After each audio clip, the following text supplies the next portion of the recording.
When I was 20 years old, I embarked on an 8-hour road trip home. It was a lengthy journey, and as luck would have it, there was a traffic accident along the way that brought everything to a standstill. Unfortunately, I couldn't afford to book a hotel for the night, so I had no choice but to tough it out. About 4 hours away from my destination, it was already 11 p.m., and I found myself on a remote stretch of highway. I noticed there was a car behind me, but I didn't think much of it at first.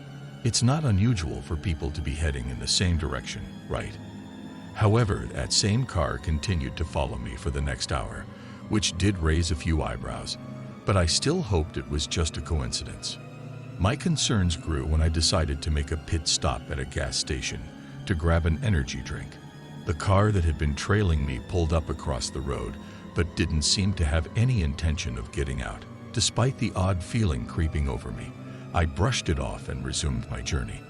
Unbelievably, that car once again fell in behind me. Another hour passed, and I stopped at a rest stop to use the bathroom.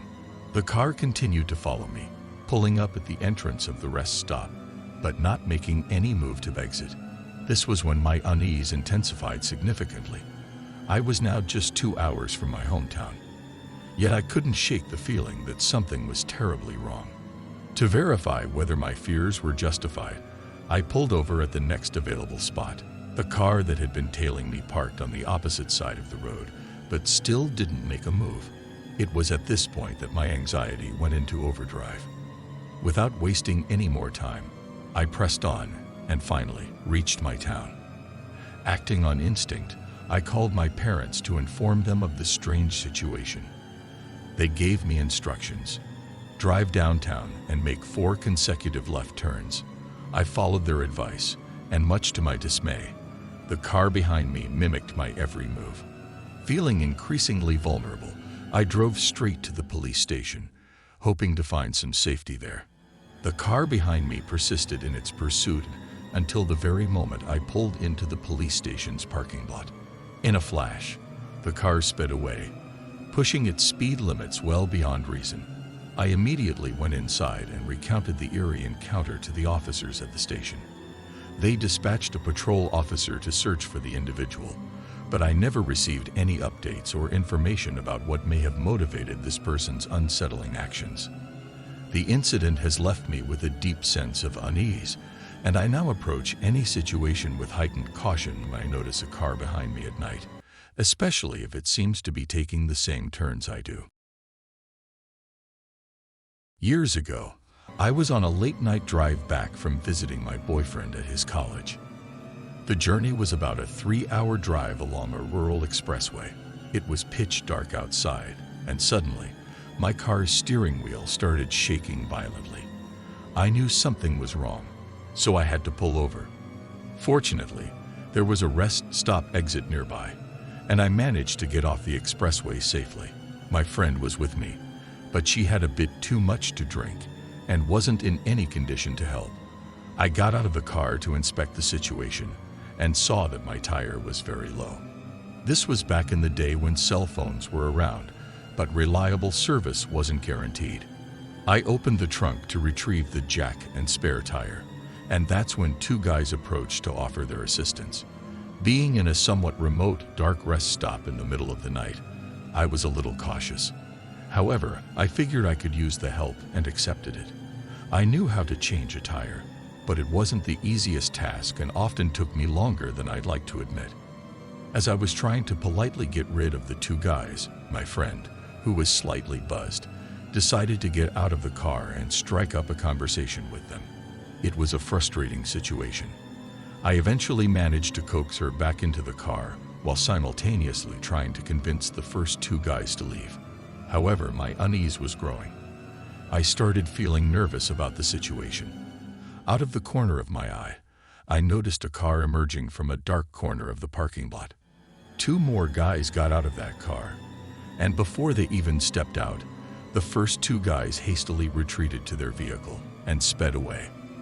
The new guys didn't waste any time. They swiftly changed my tire, and throughout the entire process, none of us exchanged a word.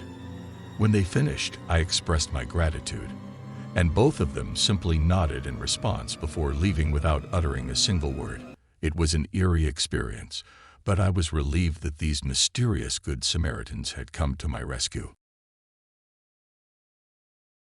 My husband and I were on an emergency trip to Mississippi to help my mom get into a nursing home.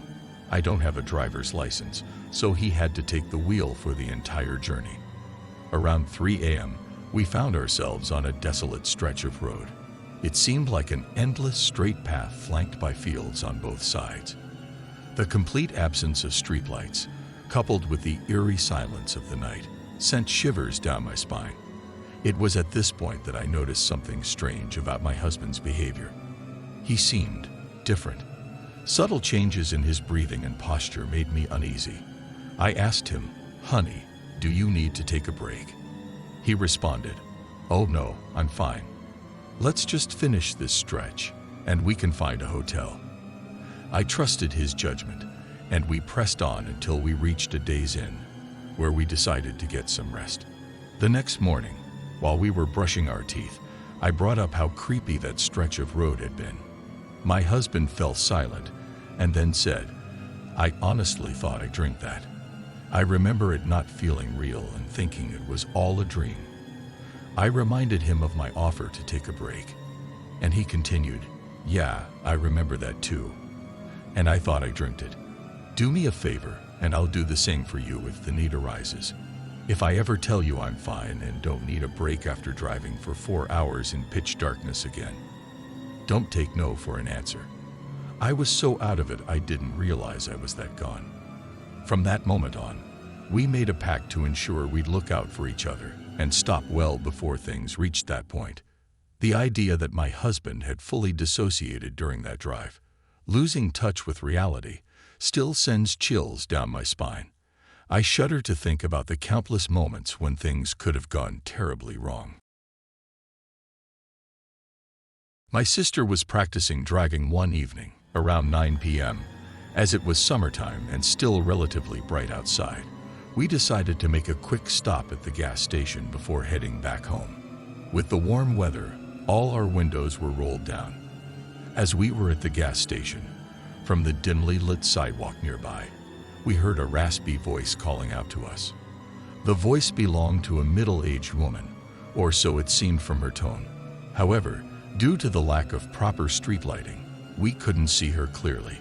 She kept asking us to give her a ride to her brother's house, explaining that she had gotten off the bus too early and was now lost. We felt uneasy about the situation but didn't roll up our window, hoping to avoid being rude. We were both silently praying for a break in the traffic so we could make a quick getaway. The woman continued to insist that she wasn't a sketchy person and just needed some help. We replied with a polite but firm sorry, and thankfully the road cleared up, allowing us to make our turn. Once we were safely away from the gas station, my sister and I started discussing the encounter. We couldn't help but wonder about the woman's story. If we had given her a ride, how could she have directed us to her brother's house if she claimed not to know the way even by foot?